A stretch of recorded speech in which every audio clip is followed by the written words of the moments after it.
14장. 여호와께서 모세에게 말씀하여 이르시되 나병 환자가 정결하게 되는 날의 규례는 이러하니 곧 그 사람을 제사장에게로 데려갈 것이요 제사장은 진영에서 나가 진찰할지니 그 환자에게 있던 나병 환부가 나았으면 제사장은 그 정결함을 받을 자를 위하여 명령하여 살아있는 정결한 새 2마리와 백향목과 홍색 실과 우슬초를 가져오게 하고 제사장은 또 명령하여 그 새 하나는 흐르는 물 위 질그릇 안에서 잡게 하고 다른 새는 산채로 가져다가 백향목과 홍색 실과 우슬초와 함께 가져다가 흐르는 물 위에서 잡은 새의 피를 찍어 나병에서 정결함을 받을 자에게 7번 뿌려 정하다 하고 그 살아있는 새는 들에 놓을지며 정결함을 받는 자는 그의 옷을 빨고 모든 털을 밀고 물로 몸을 씻을 것이라. 그리하면 정하리니 그 후에 진영에 들어올 것이나 자기 장막 밖에 이레를 머물 것이요 7째 날에 그는 모든 털을 밀되 머리털과 수염과 눈썹을 다 밀고 그의 옷을 빨고 몸을 물에 씻을 것이라. 그리하면 정하리라.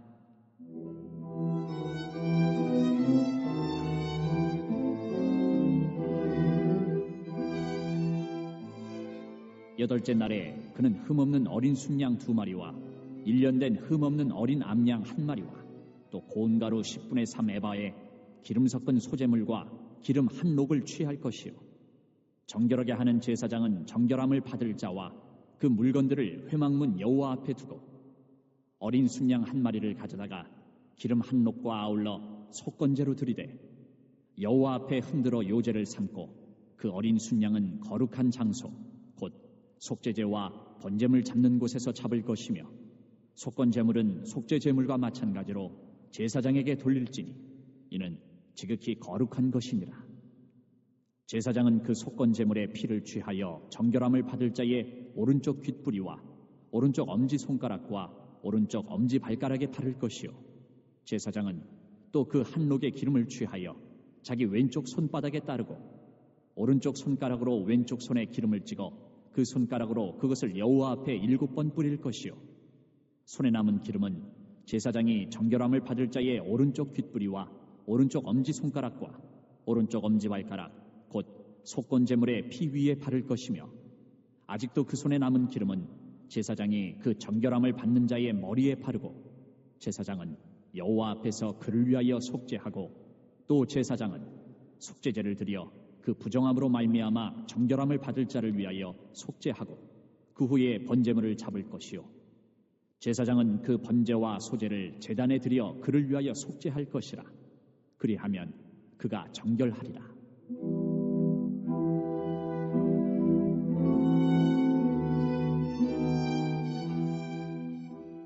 만일 그가 가난하여 그의 힘이 미치지 못하면 그는 흔들어 자기를 속죄할 속건제를 위하여 어린 순양 1마리와 소제를 위하여 고운 가루 10분의 1 에바에 기름 섞은 것과 기름 1녹을 취하고 그의 힘이 미치는 대로 산비둘기 2이나 집비둘기 새끼 2를 가져다가 하나는 속죄제물로 하나는 번제물로 삼아 8째 날에 그 결례를 위하여 그것들을 회막문 여호와 앞 제사장에게로 가져갈 것이요 제사장은 속건제의 어린 양과 기름 1녹을 가져다가 여호와 앞에 흔들어 요제를 삼고 속건제의 어린 양을 잡아서 제사장은 그 속건제물의 피를 가져다가 정결함을 받을 자의 오른쪽 귓뿌리와 오른쪽 엄지손가락과 오른쪽 엄지발가락에 바를 것이요 제사장은 그 기름을 자기 왼쪽 손바닥에 따르고 오른쪽 손가락으로 왼쪽 손에 기름을 조금 찍어 여호와 앞에 7번 뿌릴 것이요 그 손의 기름은 제사장이 정결함을 받을 자의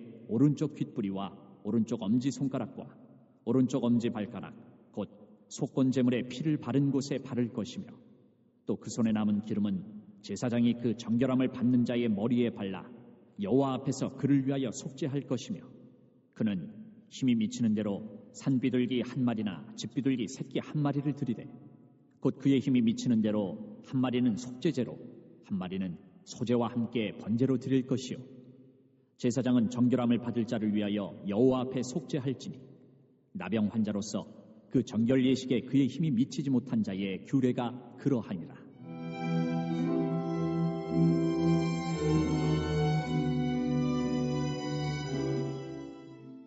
여호와께서 모세와 아론에게 말씀하여 이르시되 내가 내게 기업으로 주는 가나안 땅에 너희가 이를 때에 너희 기업의 땅에서 어떤 집에 나병 색점을 발생하게 하거든 그 집 주인은 제사장에게 가서 말하여 알리기를 무슨 색점이 집에 생겼다 할 것이요 제사장은 그 색점을 살펴보러 가기 전에 그 집안에 있는 모든 것이 부정을 면하게 하기 위하여 그 집을 비우도록 명령한 후에 들어가서 그 집을 볼지니 그 색점을 볼 때에 그 집 벽에 푸르거나 붉은 무늬의 색점이 있어 벽보다 우묵하면 제사장은 그 집 문으로 나와 그 집을 이래 동안 폐쇄하였다가 이래 만에 또 가서 살펴볼 것이요 그 색점이 벽에 퍼졌으면 그는 명령하여 색점 있는 돌을 빼내어 성밖 부정한 곳에 버리게 하고 또 집 안 사방을 긁게 하고 그 긁은 흙을 성밖 부정한 곳에 쏟아버리게 할 것이요 그들은 다른 돌로 그 돌을 대신하며 다른 흙으로 집에 발을 찌니라.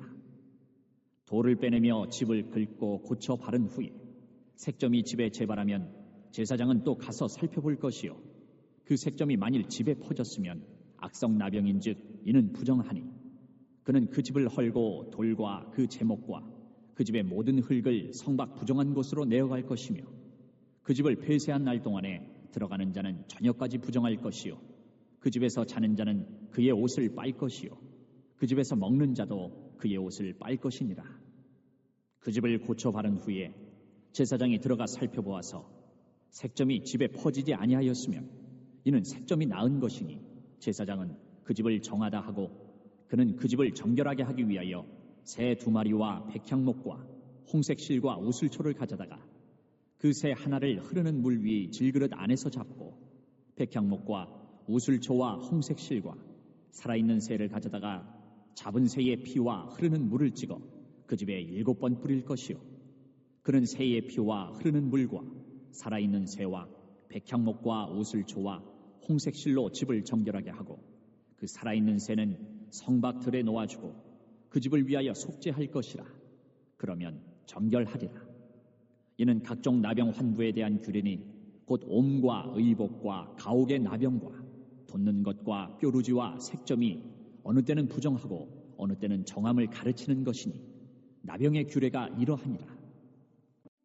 자, 오늘 읽으신 14장에도 보시면 이제 전장인 13장부터 말씀하고 있는 이 나병 규례가 계속되고 있습니다. 앞에서 우리 13장에서 살펴본 대로 나병이 의심되는 사람들은 반드시 이제 제사장에게로 데려와서 검사를 받아야겠습니다. 그래서 만일에 나병으로 이렇게 판정이 되게 되면은 옷을 찢고 또 머리를 풀어헤치고 또 윗입술을 가리고 부정하다 부정하다 이렇게 외치도록 했습니다. 그리고 진 밖에서 이제 떨어져서 혼자 살도록 그렇게 했습니다. 여기서 옷을 찢고 머리를 푸는 행위는 보통 죽음이나 그에 준하는 어떤 비통한 상황에서 그 비통한 마음을 표현하는 그러한 행위인데요. 마치 이것은 나병에 걸린 사람을 죽은 사람 취급을 하는 것입니다. 나병에 걸려 있는 동안에는 살아 있어도 이 사람은 죽었다 이렇게 취급을 하는 것이지요. 이처럼 죽은 자 취급을 당하게 되는 이 나병은 하나님의 백성들이 지은 그 죄에 대한 하나님의 형벌이다. 벌을 받아서 이렇게 됐다라고 생각을 했기 때문에 그래서 하나님과의 관계가 그 사람은 단절된 것이다.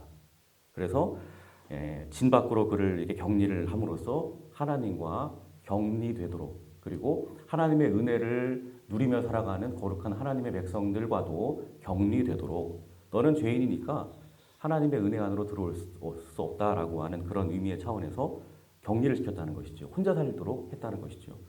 그런데 이 격리는 우리가 잊지 말아야 될 것은 일시적으로 격리를 하겠다는 것이지 영원히 하나님으로부터 끌어버리겠다, 격리하겠다 그런 취지는 절대로 아닙니다.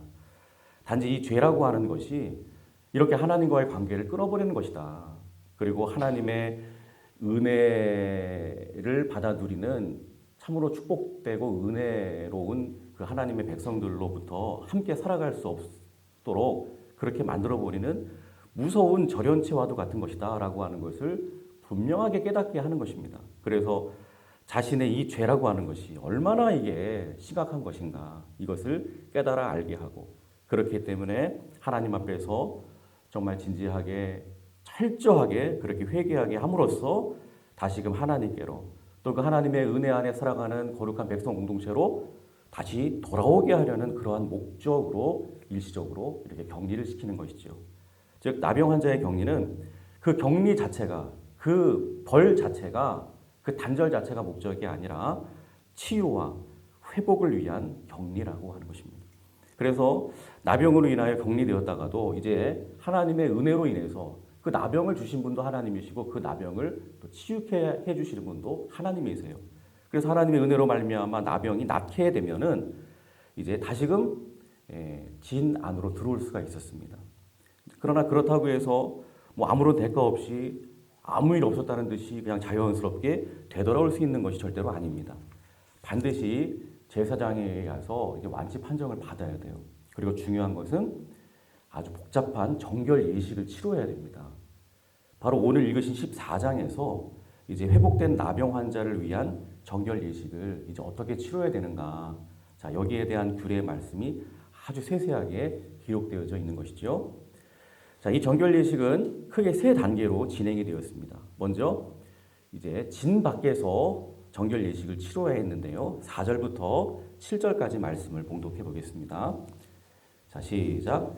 제사장은 그 정결함을 받을 자를 위하여 명령하여 살아있는 정결한 새 2마리와 백향목과 홍색실과 우슬초를 가져오게 하고 제사장은 또 명령하여 그 새 하나는 흐르는 물 위 질그릇 안에서 잡게 하고 다른 새는 산채로 가져다가 백향목과 홍색실과 우슬초와 함께 가져다가 흐르는 물 위에서 잡은 새의 피를 찍어 나병에서 정결함을 받을 자에게 7번 뿌려 정하다 하고 그 살아있는 새는 들에 놓을지며. 네.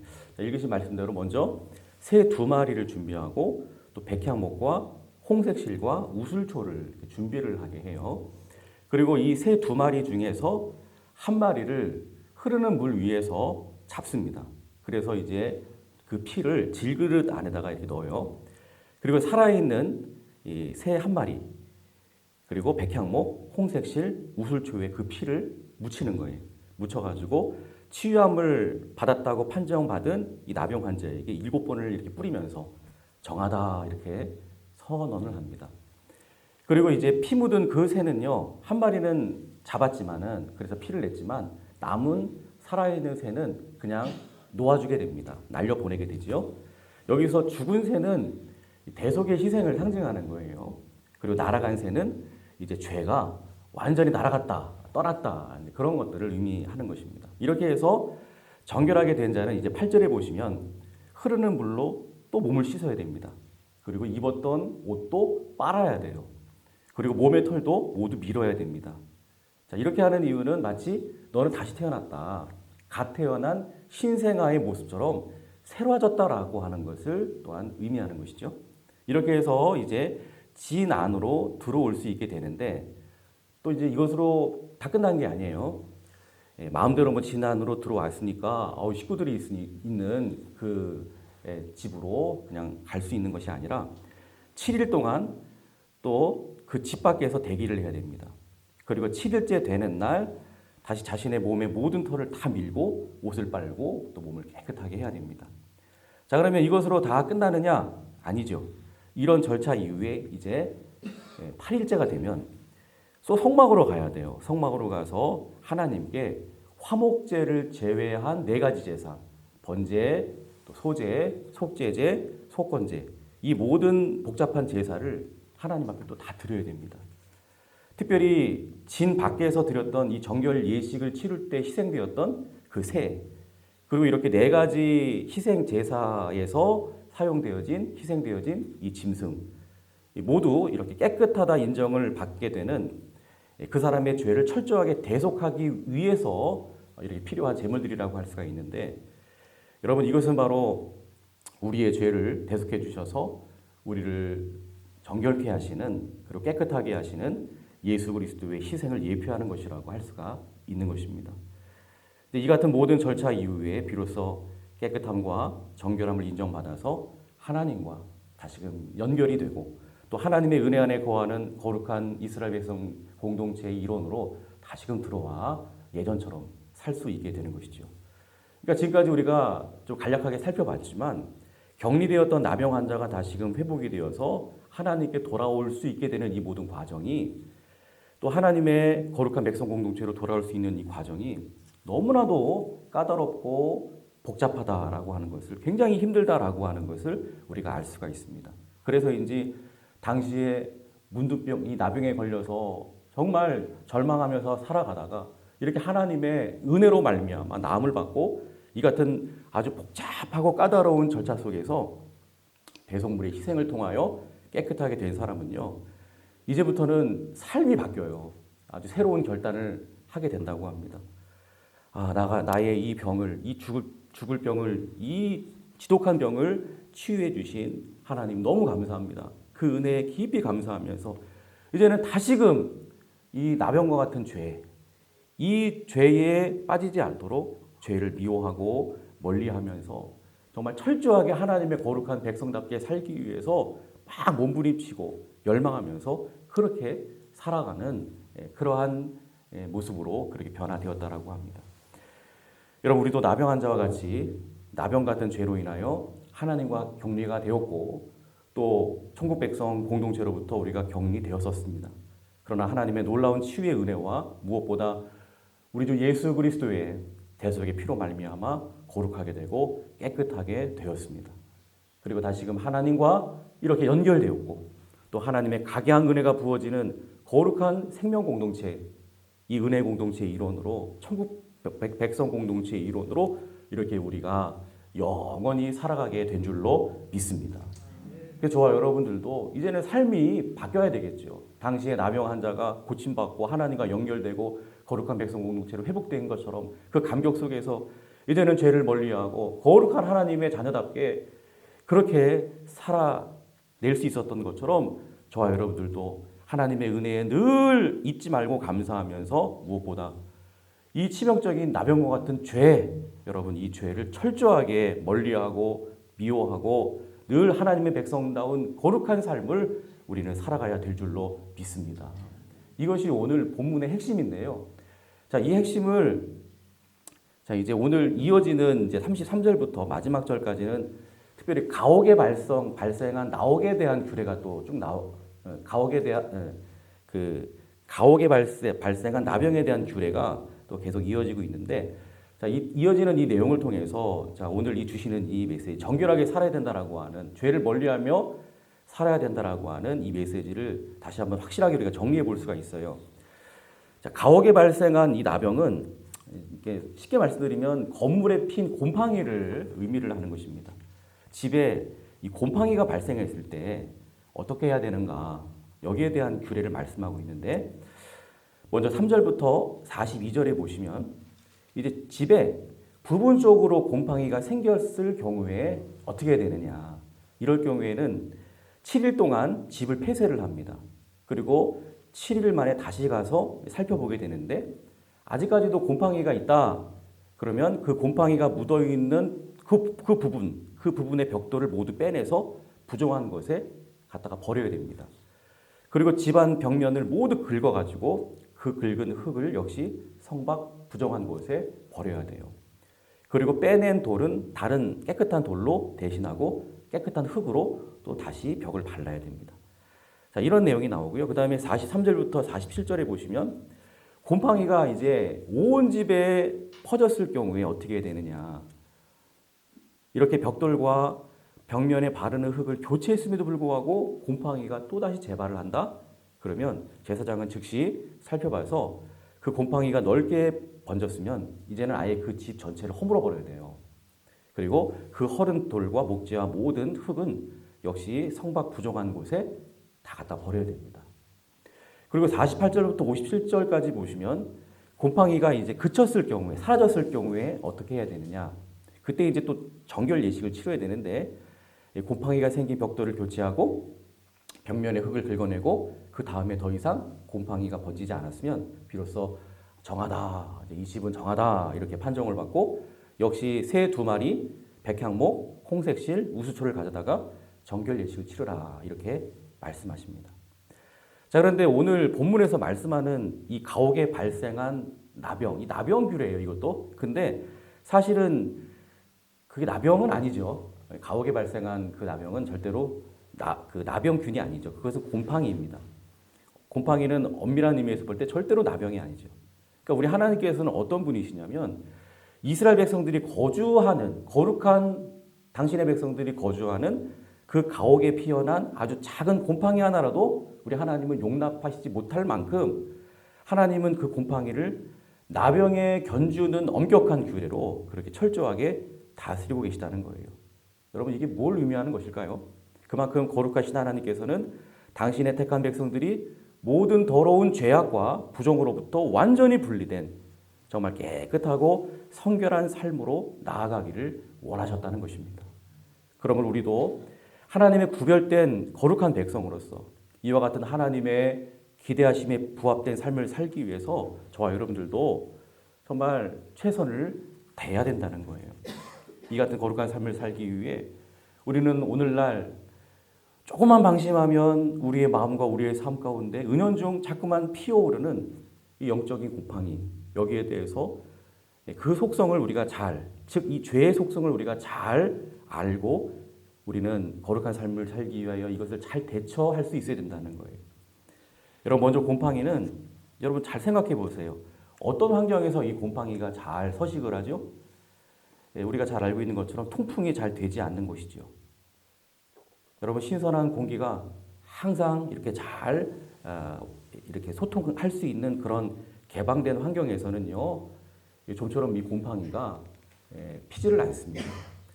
그러나 죽은 공기와 습기로 가득 찬 그러한 막혀버린 밀폐된 공간 안에서는요, 우후죽순처럼 이 곰팡이가 쉽게 만발하기 십상이지요. 마찬가지입니다, 여러분. 우리의 마음의 문도 늘 강팍한 마음으로 꽉 걸어 잠그고 환기를 시키지 않으면요, 영적 곰팡이가 여러분 쉽게 쓸어버릴 수가 있습니다. 그래서 우리는 항상 마음의 문을 활짝 열고 우리의 영혼을 항상 통풍이 잘 되도록 신선하게 그렇게 유지를 해야 되는데, 여러분 그 방법이 뭘까요? 그것은 바로 기도와 말씀이죠.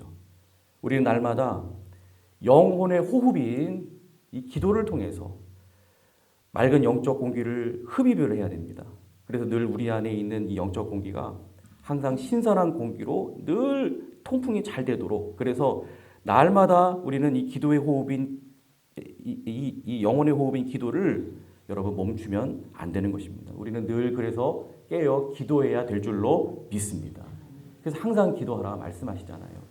무시로 기도하라 말씀하시잖아요. 쉬지 말고 기도하라고 말씀하시잖아요.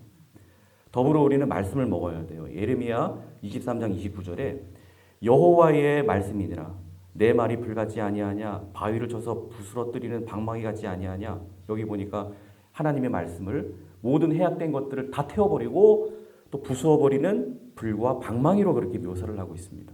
그렇습니다. 우리가 말씀을 먹을 때 우리 안에 곰팡이균과 같은 그러한 죄가 스며들지라도 곧바로 말씀의 불로 아주 바싹 태워버릴 수가 있게 되는 것이고요. 말씀의 방망이로 그 모든 것들을 부숴버릴 수 있기 때문에 날마다 말씀으로 무장하는 사람은 곰팡이균과 같은 죄악의 씨앗 같은 것들이 절대로 자리 잡지 못하고 하나님의 거룩한 백성으로서의 성결함을 늘 유지할 수 있게 되는 줄로 믿습니다. 그래서 디모데전서 4장 5절에서 거룩해지는 방법, 하나님의 말씀과 기도로 거룩하여짐이라 이렇게 선포하고 있는 것이죠. 여러분, 우리의 삶 가운데 다른 모든 일들은 그냥 다 건너뛸 수 있다고 해도 절대로 이 말씀 생활과 기도 생활만큼은 절대로 여러분 최우선순위에 두시고 절대로 이 귀한 시간들, 생명력 있는 이 시간들 놓치는 일이 없도록, 생략되는 일이 없도록 늘 절대 유의하시는 우리 모두가 되시기를 주님의 이름으로 축복합니다. 또 시간 많이 갔는데 한 가지만 더 하고 마칠게요. 이 곰팡이는 또 어떤 환경에서 잘 발생을 합니까? 햇볕이 들지 않는 아주 칙칙하고 어두운 곳에 잘 발생을 하게 마련이죠. 그러므로 강력한 빛이, 따뜻한 빛이 비치는 그러한 곳에서는요, 이 곰팡이균 다 억제시켜버릴 수가 있습니다. 웬만한 곰팡이균은 태양빛 앞에서는 다 사라져버리기 마련입니다. 그런데 우리에게는 이미 모든 영적 균을 죽여버리는 강력한 빛이 우리에게 임했죠. 그 빛이 어떤 빛입니까? 영원전부터 빛으로 존재해 오신 우리 주 예수 그리스도의 빛인 줄로 믿습니다. 성경은 인간의 죄로 말미암아 육적으로 죽을 수밖에 없고 또 그 영혼까지도 영원히 죽을 수밖에 없다라고 선포하고 있는데 이 같은 죽음을 가리켜서 한 가지로 묘사하는 단어가 있는데 그게 뭘까요? 바로 어둠이죠. 어둠. 그래서 사람은 인생을 살아가는 동안에 늘 죽음의 어두운 그늘에서 벗어나지 못하고 살아갑니다. 어둠 속에서 쉽게 바라는 곰팡이와 같은 죄를 먹고 마시면서 죽어서도 영원한 어둠의 세계인 지옥에 들어갈 수밖에 없는 것이 우리의 운명이라고 성경은 분명하게 선포하고 있습니다. 그렇다면 곰팡이 같은 죄가 쉽게 만연하는 이 죽음의 어두움, 무엇으로 우리가 이길 수가 있겠습니까? 뭐 거기다 대고 막 소리를 지른다고 막 물러가라고 한다고 물러가는 것도 아니고 총을 쏜다고 물러가는 것도 아니고 칼을 막 휘젓는다고 물러가는 것도 아니고요. 어둠을 이길 수 있는 방법은 오직 하나, 바로 빛이죠. 빛을 환하게 비추면 어둠이 물러가는 것처럼 바로 우리 주 예수 그리스도의 생명의 빛이 우리의 이 영혼 가운데 환하게 비춰지게 될 때 우리를 멸망케 하는 모든 어둠 속의 곰팡이 같은 죄와 사망의 권세가 다 물러가고 떠나가게 되는 줄로 믿습니다. 그러므로 무엇보다도 오직 우리 주 예수 그리스도의 생명의 빛을 향해서 여러분 늘 여러분들의 온 마음과 영혼을 향하시고 예수님의 그 빛에 집중하시기를 바랍니다. 어느 순간에도 그 예수님의 빛에 등을 지시면 안 돼요. 그 빛을 등지고 있으면 나도 모르게 그림자가 드리워지게 됩니다. 나도 모르게 어둠이 좋아하는 이 곰팡이가 서식할 수가 있게 되는 것입니다. 아무리 삶에 고난이 엄습해 있다 할지라도 이해할 수 없는 고통이 우리를 자꾸만 힘들게 하고 고통스럽게 한다 할지라도 여러분 우리 주 예수 그리스도 그분으로부터 고개를 돌리시고 등지시고 하면 절대 안 되는 거예요. 그럴수록 힘들면 힘들수록 괴로우면 괴로울수록 더욱더 우리 주 예수님을 향해서 마음과 영혼과 얼굴을 향하시고 더욱더 예수님을 앙망하고 예수님을 찬양하고 그리고 오늘과 같은 복된 주님의 날 반드시 주님의 전으로 달려나와 예수님으로 인하여 주어진 이 놀라운 구원의 은혜에 감격함으로 뜨겁게 하나님을 예배해야 될 줄로 믿습니다. 그럴 때 비록 삶 가운데 여전히 고난이 있을지라도 우리의 마음과 영혼은 늘 정결함을 누리게 될 것입니다. 또 정결함 가운데 부어주시는 기쁨과 소망이 흘러 넘쳐나게 될 것입니다. 강력한 예수 그리스도의 빛 앞에 우리의 삶에 드려진 모든 어두운 문제들이 다 떠나가게 될 것입니다. 육신의 질병까지도 그 빛 앞에 깨끗하게 치유되는 은혜가 임하게 될 줄로 믿습니다. 여러분 혹시라도 이런저런 삶의 어떤 고통스러운 상황 속에서 이런저런 이유로 예수님의 이 생명의 빛을 등지고 있는 분들이 여러분들의 주변에 계십니까? 여러분 그 모든 분들을 이 복된 날, 주님의 날, 찬란한 빛 대신 우리 주 예수님의 은혜를 찬양하고 기뻐하는 이 기쁜 날 여러분 다 권면하시고 다 모셔오시기를 주님의 이름으로 부탁을 드립니다. 우리 예수님 앞으로 오늘도 내 영혼뿐만 아니라 모든 영혼들을 데려와 회복시킬 수 있는 그러한 복된 날, 은혜의 날, 감격의 날 될 수 있기를 주님의 이름으로 축복합니다. 기도하겠습니다.